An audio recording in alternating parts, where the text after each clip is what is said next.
We're going to go back here, chapter 11, and pick up this chapter here, and we will get going on it. So, chapter 11 has to do with modern atomic theory. It really has to do with electrons, and we'll talk about electrons as they transition from, say, one energy level to the next. We'll also talk about electron configuration here, and I guess officially go over periodic trends.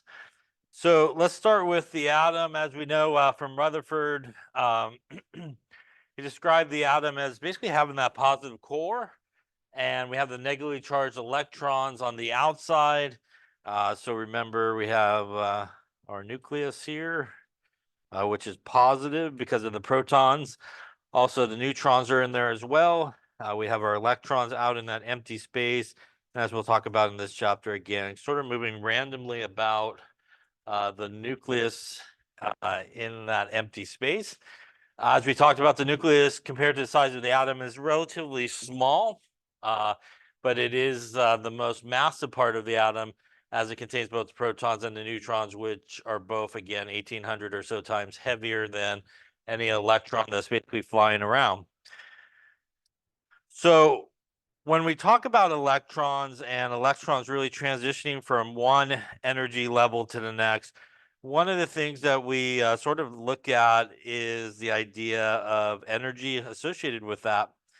And there's two sort of processes that could occur when an atom sort of gains energy, which is an endothermic process.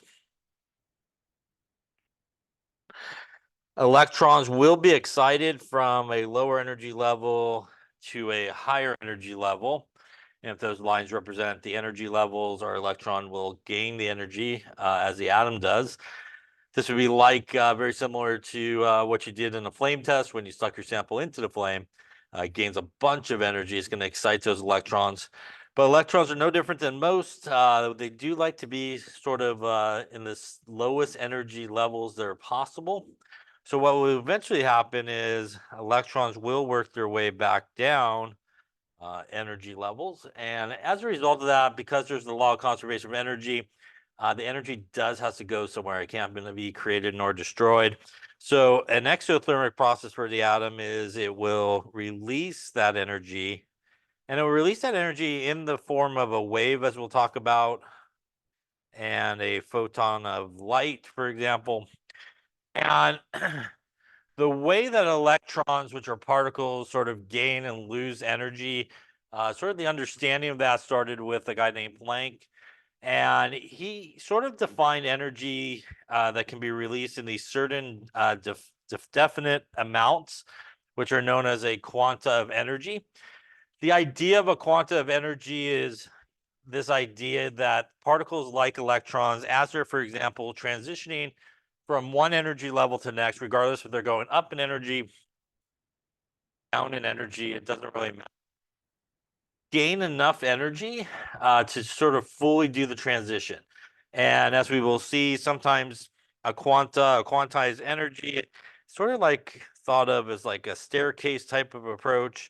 And what that means is, as you go up or downstairs, you usually have enough energy to get to this step, to this step, to this step, or any of those sort of steps. You don't usually stop anywhere sort of in between and take a rest or anything like that between steps. You usually have enough energy to fully kind of go from one step to the next or down one step to the next. And that's sort of how we think about the energy associated with electrons as they transition. If we have an electron, for example, way up here on this energy level, it will lose, for example, enough energy if it wanted to or needed to fully go down to that lower energy level. It won't, again, lose enough energy to find itself kind of between energy levels or anything like that. So that's what we sort of think about as a quantized amount of energy. Electrons gain or lose it in certain whole number ratios, which allow them to do fully transitions from one energy level to the next. Now, as they do that, as I mentioned before, there's got to be some type of exchange of energy. And since we don't lose nor create energy, energy oftentimes is given off in forms of radiation. And radiation is basically the emission or transmission of energy through space in the form of waves. So, as I mentioned, as it's doing this transition, that atom is going to give off a certain amount of energy equal to the energy that would sort of drop down in terms of the energy levels. Now, this is where we see, for example, if you think about sort of the flame test that you did, you might see colors that might come off as a result of that based on the wavelength of light that's coming off. It may correspond to somewhere in the visible part of the spectrum where you see lights, kind of similar to fireworks as well. When you explode fireworks, there's lots of elements, lots of energy as the explosion occurs. Electrons get jumped to higher energy levels. They relax back down to lower energy levels, and we go, ooh, pretty pink, purple, green type of fireworks that basically occur. So as we sort of excite these guys, it can give off energy in the form of visible light where we would see colors. As we'll also talk about, not all electron transitions necessarily will result in light being seen or colors of light being seen. It could fall somewhere off of the visible part of the spectrum where you wouldn't necessarily see any type of color of light coming off. Maybe you might feel heat or something like that of some other part of the spectrum. So let's talk a little bit about waves, which again is sort of how we move energy through space. A wave can be thought of as a vibrating disturbance of energy. And our little bird here at the beach enjoying his day, the wave is actually passing him. He's kind of staying in one place and the wave is kind of moving past him. As we know, speaking of waves and just the ocean and energy, if you ever got hit by a wave in the ocean, it carries a good amount of energy, right? So that's sort of the same idea as it moves through space. It carries a certain amount of energy associated with it. Now, there's a few different parts to a wave, and let's talk about the different aspects of a wave. First off, a wave has a wavelength. And a wavelength is essentially the distance between two peaks or two troughs within a wave. And that is what is sometimes abbreviated as lambda. And lambda has units of meters, centimeters, and nanometers. And I would say meters and nanometers are very common in terms of wavelengths that you calculate. We oftentimes use nanometers when we talk about visible light, like our colors that we could see, and meters for the rest of it. A reminder that nano is 10 to the minus 9, and that's also a conversion that is used a lot as you go from nanometers to meters. Frequency, which is new there, not really V, is the number of waves that pass a particular point in 1 second. The common units of frequency is a hertz, and 1 hertz is a reciprocal second. It is a 1-to-1 relationship. So if somebody says you have a hertz, that also means you have a reciprocal second. And seconds are used a lot, or reciprocal seconds are used a lot. I would say reciprocal seconds mostly, but hertz does pop up a lot when you're talking about frequencies. It's kind of like when you move your radio dial, for example, in the car to like 95.5 megahertz is the frequency of your radio station. The amplitude is the vertical distance from the midline to the current peak or trough of a wave. And we can't calculate the speed of a wave in general by taking the wavelength times the frequency. So if we just look at sort of the units associated when we talk about the speed of a wave, meters for wavelength, 1/seconds for frequency. Typically, when we talk about, how fast a wave is moving, we usually end up with meters per second as the units associated with it. Any questions on that there? There's that. So light behaves like electromagnetic radiation, which is the emission of energy in the form of these waves. Sometimes this radiation can have properties that are very characteristic of particles. And sometimes these particles, for example, can have characteristics that are similar to waves. So we sometimes talk about the dual nature of light, this sort of wave particle nature. And it could have some particle type properties and also some wave type properties. So early on, people sort of looked at things like electrons, sort of basically only based as sort of particles and how they can move as particles.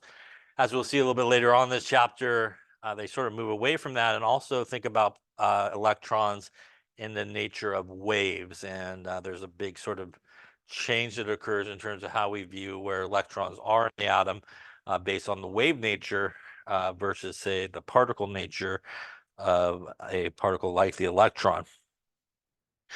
When we have light that is transferring through space, and it can also be thought of as a stream of tiny packets of energy that are known as photons, there is a relationship between the wavelength, the frequency, and energy. When we look at a wavelength, if we have a long wavelength, like so, sort of the longer the wavelength, the lower the frequency, and that usually equates to lower energy. And that's different than when we have a much shorter wavelength. Much shorter wavelength usually results in a higher frequency, occurs more often. And because of that, it also has higher energy. Length has an effect on how strong or how much energy is associated with that wave that's coming off. And that's important if you think about, for example, electrons transitioning. Let's just say we had these 4 energy levels, and we had an electron that transitioned from a higher energy level all the way down to, say, the first energy level. That's going to be a lot of energy. So you would expect maybe something that's coming off going to have a shorter wavelength.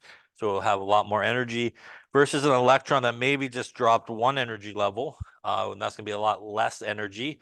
So you would expect it to have maybe a longer wavelength associated with it.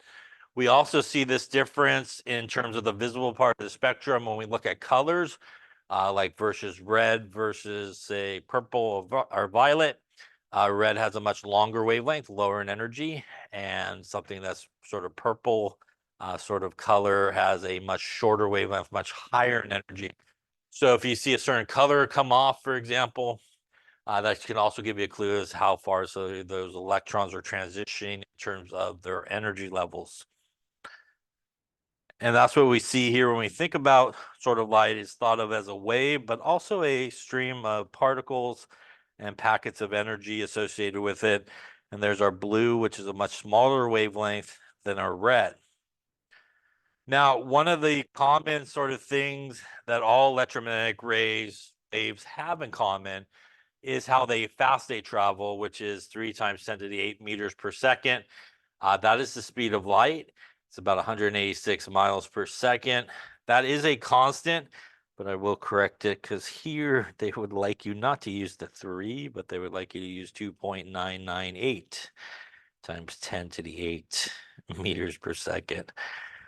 I personally don't care which one you use, but for reference, that is what they would like you to use for the speed of light here is 2.998 times 10 to the 8 meters per second. And that is a value that you should know as you continue on with your chemistry career here as well.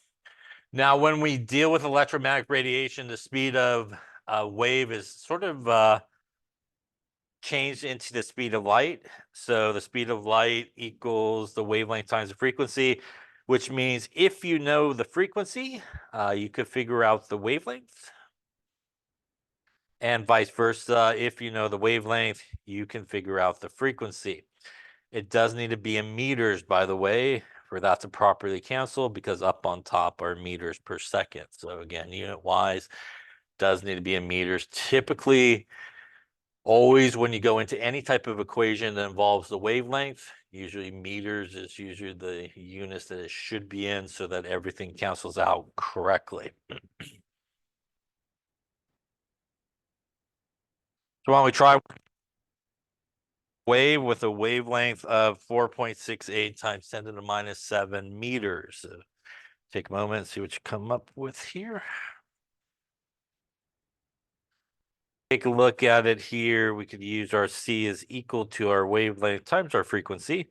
Here they do give us our wavelength of 4.68 times 10 to the minus 7 meters. We are looking for the frequency. And again, the speed of light is a constant, 2.998 times 10 to the 8 meters per second. And if we put that in there, we will solve for our frequency, which would be a speed of light divided by the wavelength. So taking our number here, which again is a constant, and again, it is a value that you pretty much have available to you all the time.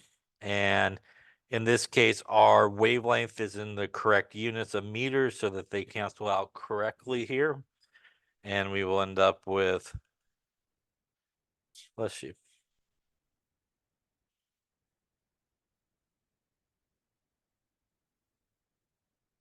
We'll go with 6.41 times 10 to the 14. The units here are 1 over seconds, or if you want, you could write it as reciprocal seconds like that, or that is also the same as a hertz. So any of those units are basically all the same here. Any question on that calculation? Clearly exponent button for sure. Yes, as you punch these guys in. All right, let's take a look then at another one here. What is the wavelength in nanometers for a wave with a frequency of 5.6 times 10 to the 14 hertz? Let's look at this one here. We'll use our same formula. Here we are given the frequency, 5.6 times 10 to the 14 hertz. Remember, that is also the same as a reciprocal second. Oops, no hertz. Reciprocal second.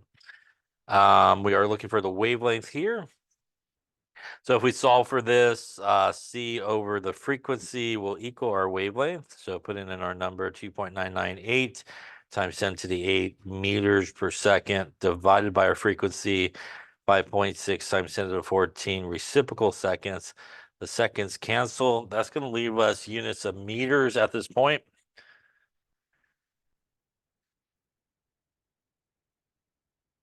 And that's going to get us here, looks like 5.35 times 10 to the minus 7 meters. Remember, we are looking at for it in nanometers. So nano is 10 to the minus 9.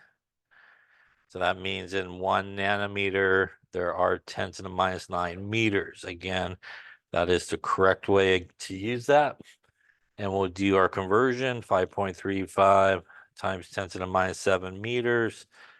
10 to the minus 9 meters, which is 1 times 10 to the minus 9 on the bottom. We'll go there to cancel. And that'll get us a 535 nanometers in this case. Any questions on that calculation there? So again, like I said before, that sort of nano conversion used a lot, especially when calculating things like wavelengths and stuff like that. So if you know, obviously, like we see here, the frequency or the wavelength, you could calculate one or the other for a wave that's coming off as energy is being released by the atom. Now, when we do see this energy come off, as I mentioned before, it does depend on sort of the wavelength as to where we might observe or not observe. And this is what's known as electromagnetic spectrum. And there's different parts of the electromagnetic spectrum. Up on top is the wavelength. So on this right-hand side, we have a longer wavelength, which, as we talked about, would be a lower frequency and a lower energy. Left-hand side here, we have a much shorter wavelength, which would be a higher frequency and higher energy. So energy is increasing as we go to the left here on this particular graph. So up here in the front part here on the right, we have radio waves where we can see or listen to the radio, not too bad. Next, we have microwaves. Microwaves have a little bit more energy, enough energy to spin around your water molecules really fast, and then you get like your pizza in 3 minutes cooked in your microwave. Infrared is typically sort of the area where we feel heat or energy sort of coming off, or heat kind of coming off in that part. Next, in terms of energy, is the visible part of the spectrum. And the visible part of the spectrum is really where we see colors, and that's our Roy G. Biv, or red, orange, yellow, green, blue, indigo, violet. And even with our colors, as I mentioned before, there is sort of a difference in terms of energy. Over here, about 700 nanometers is red, which is lower in energy. Then over here at the violet, which is about 400 or so nanometers, which is higher in energy. So as I was mentioning before, you do some type of observation and you see some red color coming off.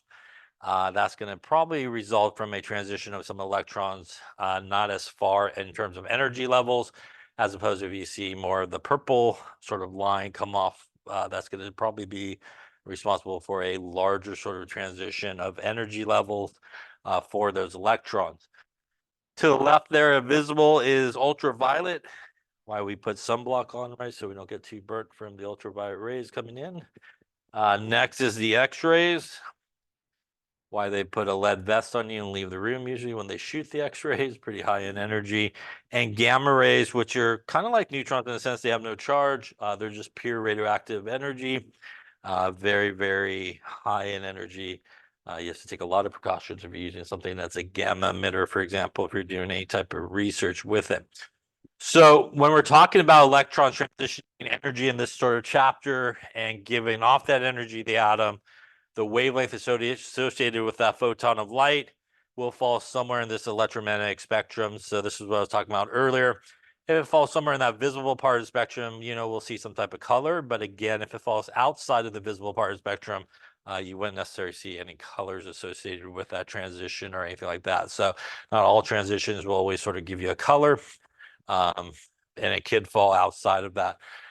You've done flame tests, you maybe even boiled water where it overboils and the water hits the flame if you're boiling with flame, and the flame changes color, and that's from the excitation of the electrons in something like sodium that's probably in your water. So your flame will turn kind of yellowish really quick and go back to that bluish flame.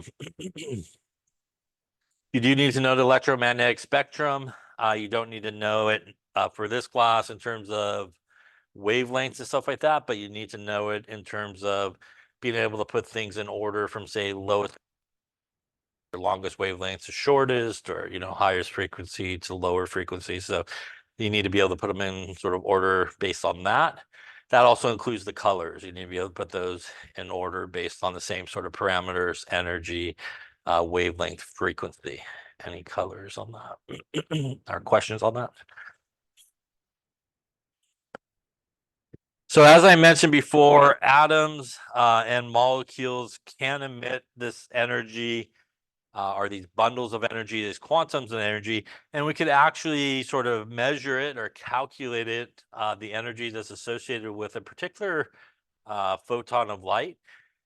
And the energy is equal to h times the frequency, and that's an equation where you could use it to calculate the energy associated with a photon of light.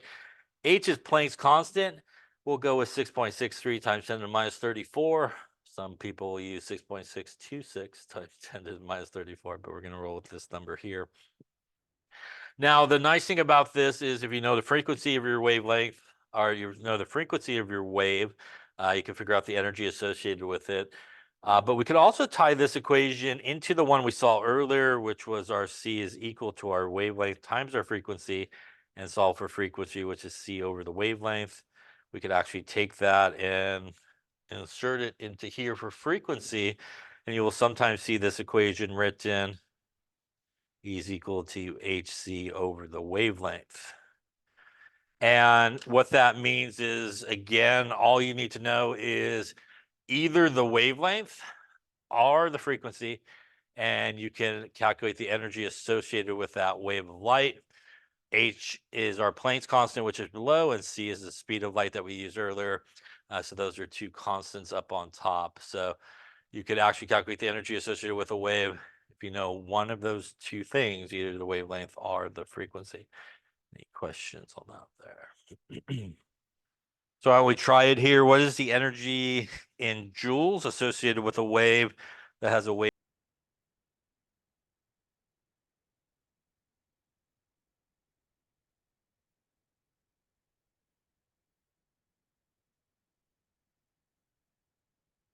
Okay, so let's take a look.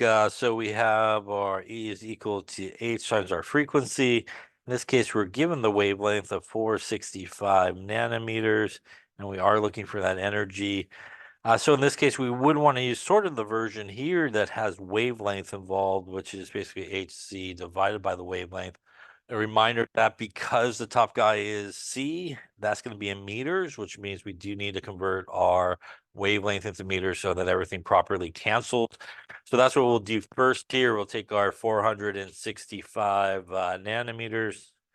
We'll use our same conversion there. A nanometer is 10 to the minus 9 meters. And that's going to give us our wavelength in the proper units so that everything cancels out. And that should be something perhaps like 4.65 times 10 to the minus 7 meters. Now that we have that, we could go into E is equal to hc over the wavelength. Everything on top is a constant, so 6.63 times 10 to the minus 34 joules times seconds, which is our Planck's constant. We'll use our speed of light here, where our seconds will cancel, and we'll divide it by our wavelength in meters.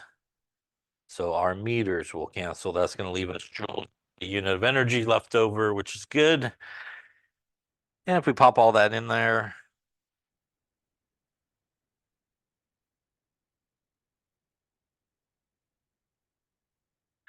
we'll end up with, we'll call it 4.27 to the minus 19. And again, the units here would be joules. So that would be our energy associated with this photon of light that's coming off at a wavelength of 465 nanometers. Any questions on that calculation there? All right, let's try another one here. What is the energy associated with a wave that has a frequency of 2.87 times 10 to the 14 reciprocal seconds, or hertz?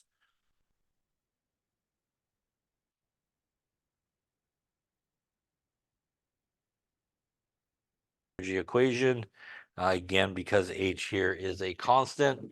So really all we have to do is plug it in. So we'll take our Planck's constant, 6.63 times 10 to the minus 34 joules times seconds, times our frequency, which is all good to go in the correct units.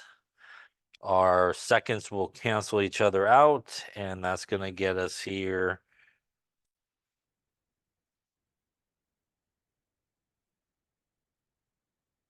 Looks like 1.9 to 1.90 to the minus 19, looks like. Again, the units here would be joules. Any questions on how to calculate the wavelength, the frequency, the energy associated with the wavelength? And again, obviously, these are numerical values for what we've been talking about as the electrons transfer from one energy level to the next. We could figure out all these things associated with how much energy is given off by the atom as it does so, and the wavelength of light that's coming off as well.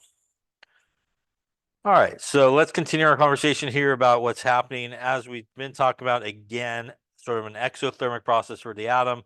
It's going to be given off that energy in the form of a wave. And again, this example here, we would see a red light being emitted. Now, this brings us to some emission spectrums that we look at, and we'll talk a little bit about Bohr's theory of the hydrogen atom. As we will talk about, it works really well for hydrogen, but as you move away from hydrogen, it doesn't necessarily hold up all that well, which is why it's a theory. It can be sort of revisited. When we talk about spectrums, and there's two types of spectrum, there's an emission spectrum, which is typically what occurs as electrons sort of go from a higher energy level to a lower energy level. The atom will emit energy, and that's what is sometimes referred to as an emission spectrum.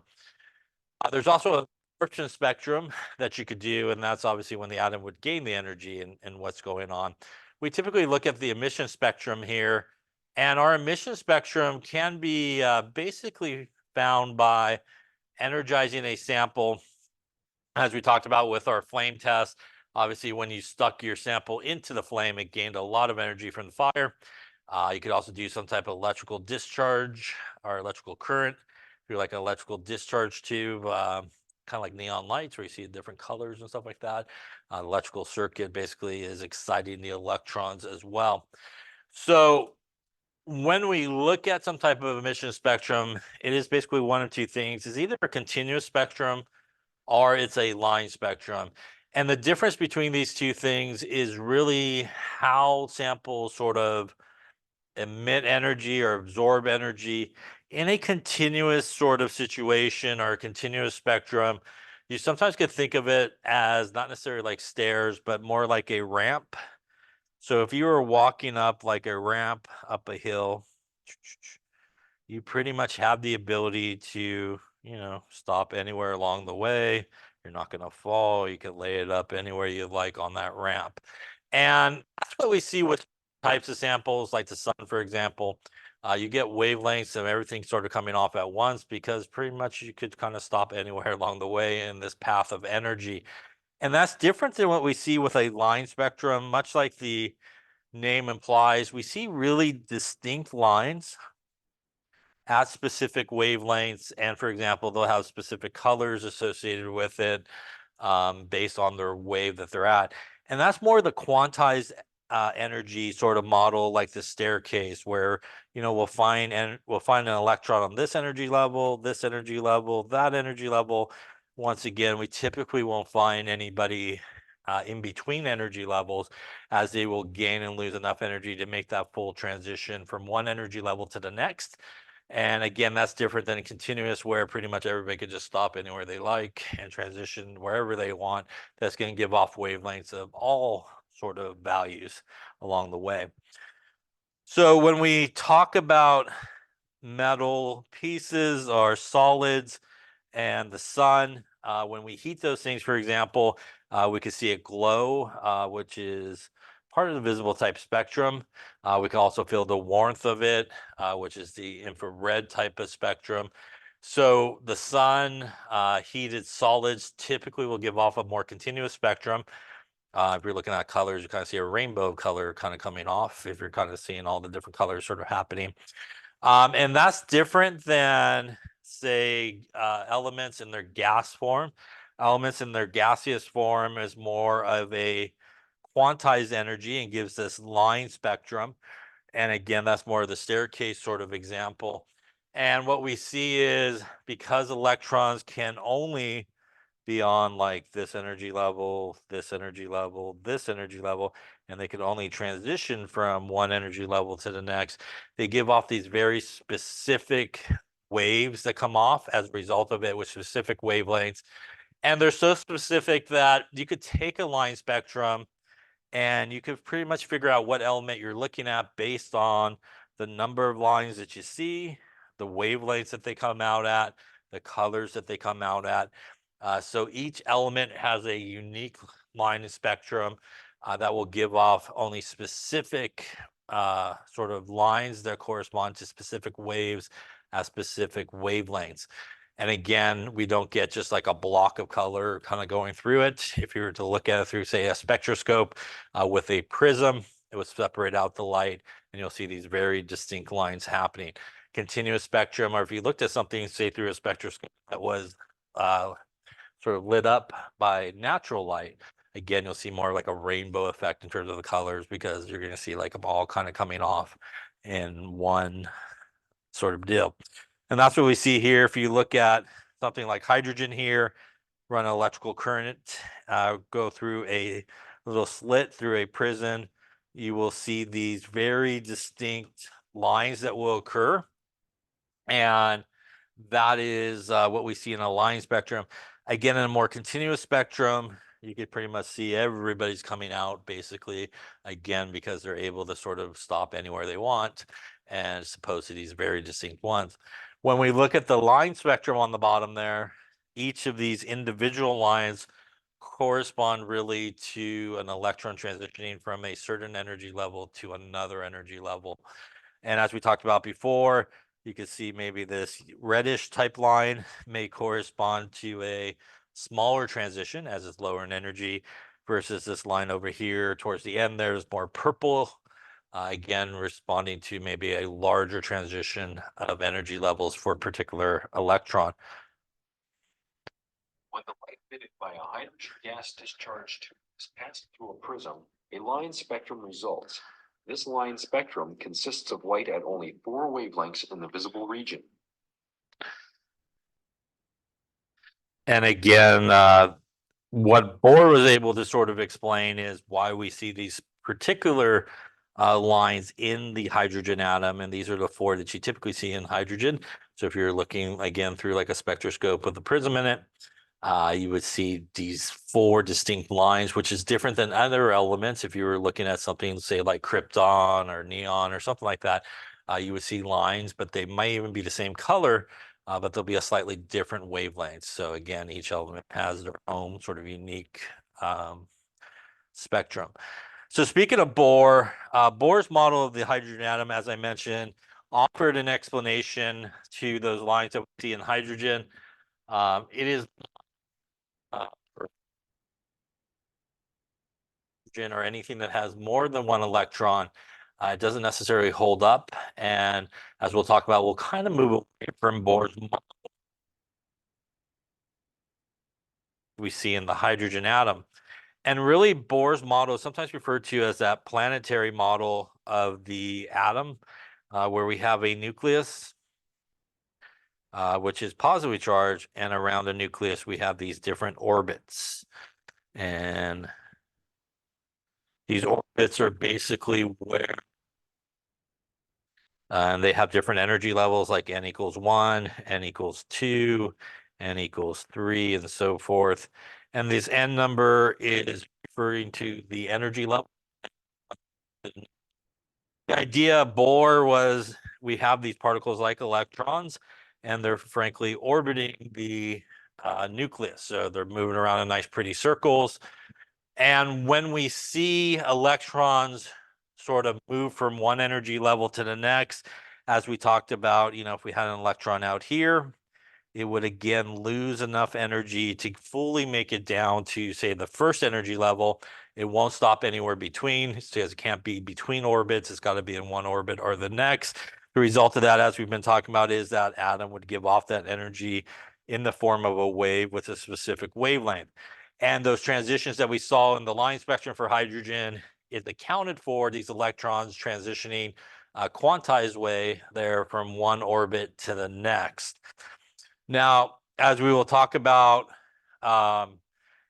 electrons really don't move that way in these pretty circles where you could just kind of your finger there, wait for it to come back around the circle.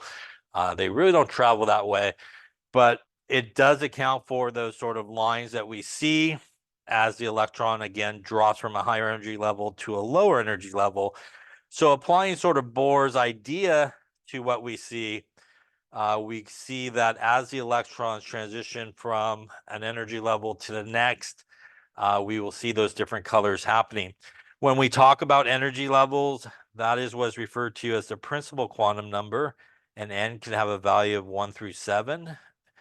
And there's actually 4 quantum numbers that you'll learn about when you go to 1A, and n is one of them. That is a fancy name for basically just the energy level is basically what it means. So it's the different energy levels at which we find electrons within the atom. The n equals 1 is the lowest energy that you could have. It's the most stable. It's the ground state. It's closest to the nucleus. Anything above that, and they do usually go from 1 through 7. So anything above that, 2 through 7, are considered excited states, are excited energy levels, and they are farther away from the nucleus and higher in energy. So again, sort of Bohr's idea was these electrons will gain enough energy to sort of jump from one orbit to the next. And again, it could jump from more than one orbit to the next, just like when somebody walks stairs. Some have energy just to do one sort of stair. Some have energy maybe to do 2 steps at a time or so forth. So electrons can transition multiple energy levels at once. But again, the idea here is in a quantized fashion, they will definitely gain enough or lose enough energy to fully make that transition, either 1 energy level, 2, 3, 4, however many energy levels it is transferring. And as we see here, this transition accounts for one of those lines, this transition of electron downward, and so forth. So clearly this one here is traveling a lot of energy levels, and that might correspond, say, to maybe our see and our violet line, as opposed to this guy here, which is transitioning not too far down. That might be more the red line that we see in hydrogen, again, based on that kind of smaller transition. Any questions on that there? And again, on the left here is more of our continuous, and this is more of our quantized energy. And again, because it is continuous, we could stop anywhere along the way. We see a bunch of things happening. But when we talk about quantized energy, everybody will step our energy level nowhere between. And as they transition, they got to fully transition from one energy level to the next. And again, there's our staircase versus our ramp sort of explanation. Now, this was sort of a really good sort of theory. And as I mentioned before, it worked really well for hydrogen. But as we started to get more electrons sort of involved, there was some research and experimentation that started to move us away from sort of Bohr's model of orbits and these electrons moving in these pretty circles around these orbits to a more wave mechanical model. And again, moving away from the idea of a particle, and that a particle can also have wave-like function. And one of the earliest sort of theories that helped us sort of move in that direction was one that was done by de Broglie. He actually didn't do any actual research. He just theorized it, and it was later proved by somebody else that he was sort of correct. And he sort of had this idea of, like we've been talking about, this sort of dual nature. Although we're talking about something like an electron, although it is a particle, it could definitely have sort of wave-like characteristics. And basically what de Broglie said was, if light rays could behave like a stream of particles, then perhaps particles like electrons could also have a wave-like function. And he sort of talked about electrons as being more like a standing wave. And when we talk about a standing wave, say like on a guitar, there are points where there is no amplitude, and your wave, if you pluck your guitar string, you will see the wave, but you're in a wave and you're not going to go anywhere because it's basically tied to your guitar, right? So it's kind of bolted to your guitar. So although you made a wave, it's not going to be able to kind of just leave. And so applying sort of de Broglie's idea to electrons, that there definitely is going to be some attraction between the nucleus, which is positively charged, and our negatively charged electrons, but maybe they're sort of tied to each other in a wave-like fashion, kind of like a guitar string. So although, you know, it's moving around, it can't necessarily just jump off and leave because there's still some attraction to that nucleus, much like a guitar string, where again you can pluck it, you can see the wave, you can see the motion, but that wave, basically like a standing wave, is not going to go anywhere unless something happens to it, right? Like you cut your guitar string in one and then it pops off. So same idea here. Electrons are sort of bound to the nucleus through this attraction force, and even though an electron is a particle, it will have this sort of wave-like sort of property to it. And there are points, as I mentioned there, where there's no amplitude. And as we'll talk about, a lot of times you can kind of think of it as sort of where the nucleus is sort of housed, is sort of that point where there is no amplitude. And that's sort of what's keeping those electrons in that empty space, sort of tied to the actual atom. And the next sort of major impact on moving away from Bohr's model and this planetary model, it was Heisenberg. And Heisenberg's uncertainty principle basically said that it's impossible to know simultaneously both the momentum and the position of a particle like an electron. And actually, with Heisenberg's uncertainty principle, the idea is the more that you know about one thing, the less you know about something else. So the more you know about how a particle like an electron is moving, the less you know about exactly where it's hanging out or its position, and vice versa. The more you know about the position of a particle, the less you know about how it's moving. And this idea obviously plays a really big away from this orbit model where obviously if we have an electron that's orbiting in a orbit there, it's going around in pretty circles, so you kind of know where it's at, you know how it's moving, right? And like I said, you could kind of put your finger in there if you could and wait for it to come back around. So Heisenberg's uncertainty principle says that's not necessarily possible, and the best that you could do really is the more you know other. So if we don't know exactly how a particle like an electron is moving around the atom, what can we know or what can we think about? And the last sort of piece of the puzzle came through with was referred to as Schrodinger's equation. There's a bunch of them. If you ever take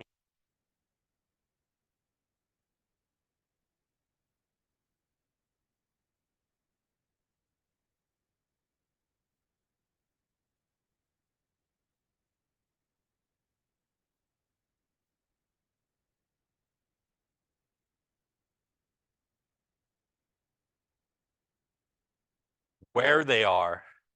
So the best that we could do is talk about electrons and particles like that in terms of probability and where there would be a high probability of finding a particle like an electron, for example, in an atom.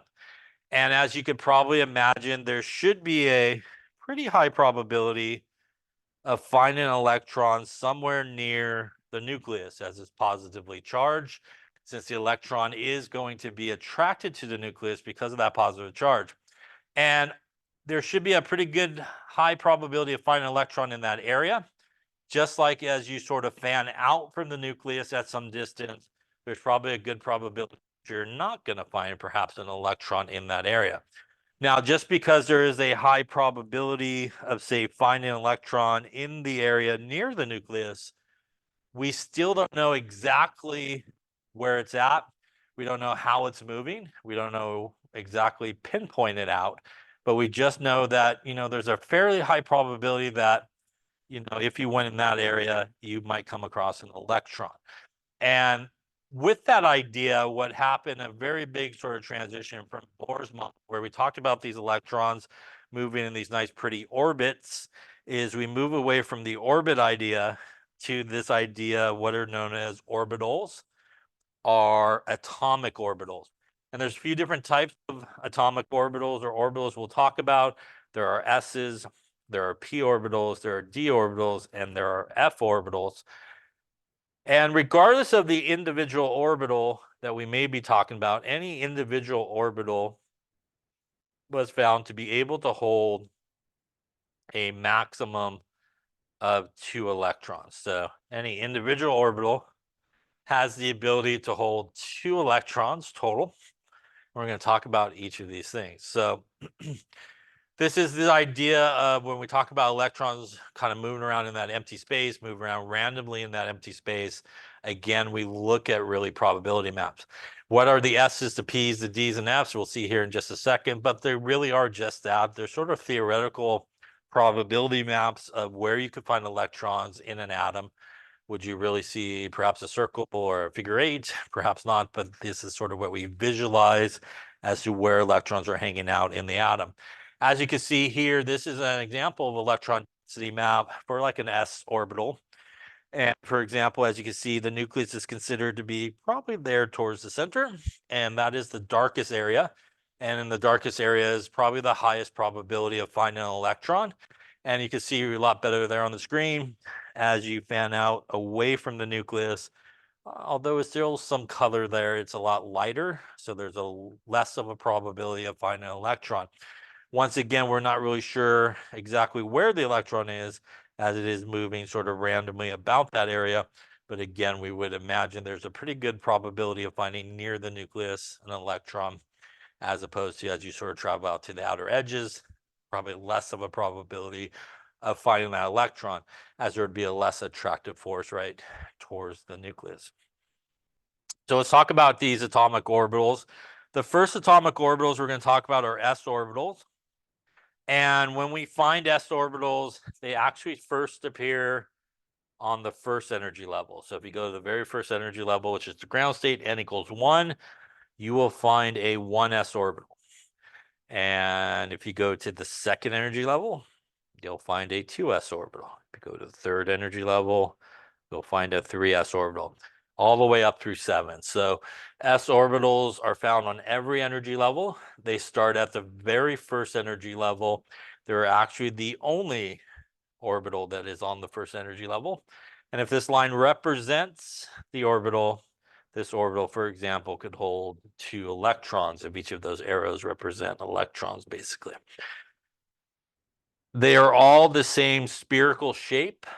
They just get a little bit larger as you go from the first energy level to the second.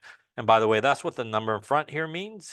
It is the energy level. So the 2 means on the second, third means on the third energy level, and so forth. So here's what an s orbital looks like. An s orbital has a spherical shape with the nucleus at the center. So again, we sort of envision the nucleus there in the center, and all that area is a probability map of where we could find sort of electrons within the atom there. And again, as I mentioned, same sort of spherical shape, does get larger as you go up on each energy level to accommodate all the electrons that the atom is basically housing. The next type of orbitals are actually the p orbitals. And unlike the s orbitals, there's actually 3 different types of p orbitals. So on the first energy level, there is just the s orbital. On the second energy level, we have our 2s, and that is where we first start to get our 2p orbitals happening. And then we have 3p orbitals on the third energy level, 4p orbitals on the fourth, 5p orbitals on the sixth, and so forth as you continue. Now, there are 3 different types of p orbitals on any energy level. They are px, py, and pz. So for example, that's the px, the py, and the pz orbital, basically there. They represent, like a map, the x, y, and z coordinate axis that we just saw in that video. One's on the x, one's on the y, and one is on the z in sort of 3-dimensional space. The p orbitals basically look like figure 8s or teardrops, is sort of the way that they are, with this sort of being like the nucleus, and you can find electrons on this side or this side on the lobes in terms of where they possibly could be. Now, when we talk about, for example, here are 2p orbitals on the second energy level. When we take a grouping of all 3, say, p orbitals together, that is what is sometimes referred to as a subshell or sublevel, depending on your book. And that would be referred to specifically in this case as the 2p subshell. When we talk about the 2p subshell and the maximum number of electrons that it could hold, the maximum number of electrons it could hold is actually 6. And they would fill in, by the way, 1 at a time, and then they would come back up and pair up, where each of the orbitals have basically 2 electrons in it. So the maximum number of electrons, if you filled up a p subshell on any level, would be 6 electrons, 2 in each. The maximum number of electrons for the s orbital that we talked about previously would just be 2, since there's only one type of s orbital no matter what energy level you're at. That's also why we typically call it a s orbital. We don't call it like an s subshell, because there's only one s orbital on any energy level. So whenever you get into orbitals where there are more than one individual orbital that makes up a group of them, like in the p, we'll also see it in the d and the f, they are sometimes again referred to as subshells or sublevels. Any questions on that there? So here's our px. The 2px orbital is in the shape of a figure 8 along the x-axis. And here's our 2py on the y. The 2py orbital is in the shape of a figure 8 along the y-axis. So again, those lobes are where you can sort of probability of finding electrons. Kind of the nucleus is at the kind of the center there. The 2pz orbital is in the shape of a figure 8 along the z-axis. And again, each of those lobes is where we could find electrons, and 2 in each of those orbitals, again, giving us a grand total of 6. We could put 2 there, 2 there, and 2 there in our px, py, and pz orbital. As you can see, this is probably a high probability of where you would find electrons in these orbitals. And again, you could kind of think of the nucleus as perhaps being in that sort of area of the graph. Yeah. Now, the next type of orbitals are d orbitals, and d orbitals actually don't appear until you get to the third energy level. So on the first energy level, as we talked about, the only appearance are s orbital, which is a 1s. On the second energy level, we have an s orbital, we have our p orbital. On the third energy level, we have our s orbital, our 3p orbital, and that is where we first start to see our d orbitals appear. There are 5 different types of d orbitals.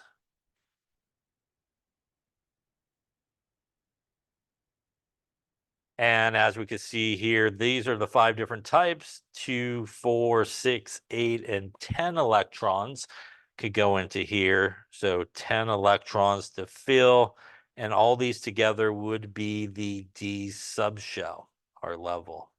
And again, they would go in actually one at a time and then come back and pair up. You do not need to necessarily fill a particular subshell. You just need to use the correct number of electrons. So if we were putting electrons into an atom, they always go in lowest energy first. So they would go into here first and fill this up. They then would go into here. And like I said, they would actually go one at a time into this subshell and fill it up or not fill it up. Again, it could stop before or it could be filled up back into the lowest energy first orbitals until they get filled, and then they go to the next lowest until they fill that one, and they continue that pattern until all the electrons basically are put into the atom.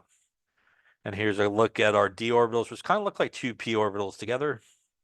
X squared minus y squared orbital has a cloverleaf shape that lies in the xy plane and is aligned along the x and y axes.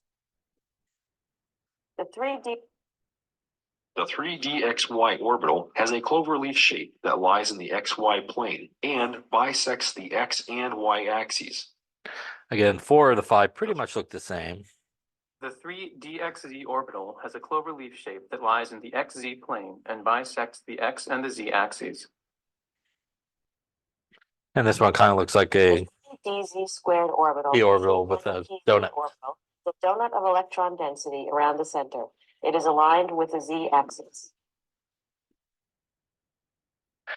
And that leads us really to the last type of atomic orbitals that we come across, which are actually the f orbitals. And much like the d orbitals, there's actually a number of them. There's 7 different types of f orbitals. And these actually don't start to appear until you get to the 4th energy level. So once again, on the first energy level, we have just our s. Second energy level, we have our s. And again, the first appearance of our p's. The third, as we just talked about, we have our s. We have our p and our first appearance of d's. And it's not until we get to the 4th energy level, we have our s's, our p's, our d's. I'm going to run out of room, but there are 7 dots going there for our f's. So there should be 7 here. I ran out of room. But that is where we first start to see our f orbitals start to appear. So knowing that on the first energy level, that's where s is to start. On the second energy level, that is where p's start. On the third energy level, that's where d's start. And on the fourth energy level, that's where F star are really important in terms of writing things like configuration, which we'll talk about. But because there are 7 different F orbitals, each one could hold 2 electrons. They also do fill one at a time and then would come back if necessary and pair off for a grand total of 14 electrons if you filled the 4F subshell. So as I mentioned before, there are a couple of things that are really important, especially when we start talking about fairly soon here, electron configuration, knowing the different orbitals, S, P, D, F, knowing how many there are of each of these, 1, 3, 5, and 7. And the maximum number of electrons, which would be 2, 6, 10, and 14. And again, knowing exactly where they start will allow you to write any type of electron configuration that you would need to know. Now, we talked about subshell and sublevel. There's also some other terminology that sometimes confuses people.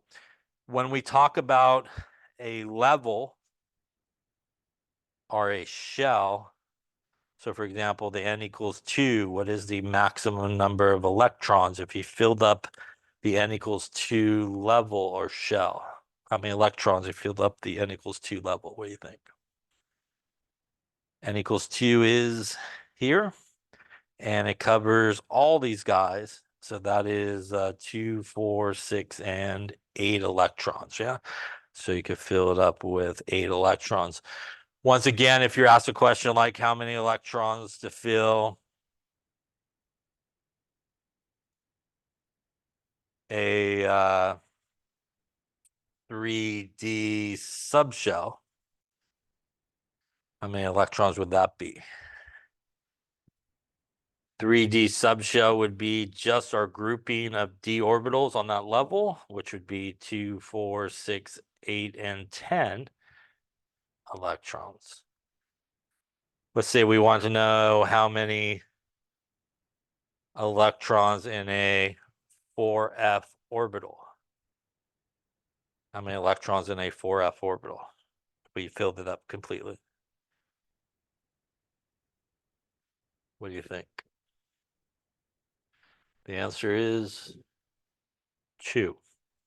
Because we could be talking about that orbital, could be talking about that one. Any of those individually would be 2. If I said how many electrons to fill the 4F subshell, then it should be 14, which would be all of them together. So sometimes the wording confuses people sometimes. So if you're talking about a level or a shell, you're talking about every orbital on that energy level that's present. If you're talking about a subshell or sublevel, you're talking about a grouping of orbitals all together, like a 3p grouping of 3p orbitals, a grouping of 3d orbitals, all 5 of them together. If you're talking about an individual orbital, you're just talking about one individual orbital that could only hold 2 together. By the way, if you wanted to quickly calculate without drawing everything, the number of electrons to max out a level or shell, you could use 2n squared. N is the principal quantum number. You square and then times it by 2. We just did the second. So 2 squared is 4. 4 times 2 is 8. Yeah. So if I want the 5th energy level, 5 squared is, what we got there, 5 squared is 25. 25 times 2 is 50. Yeah. So you could quickly calculate how many electrons on an entire energy level by using that formula. Again, take the n number first and square it, and then times it by 2. Any questions on any of that stuff there? All right, I think it's a good place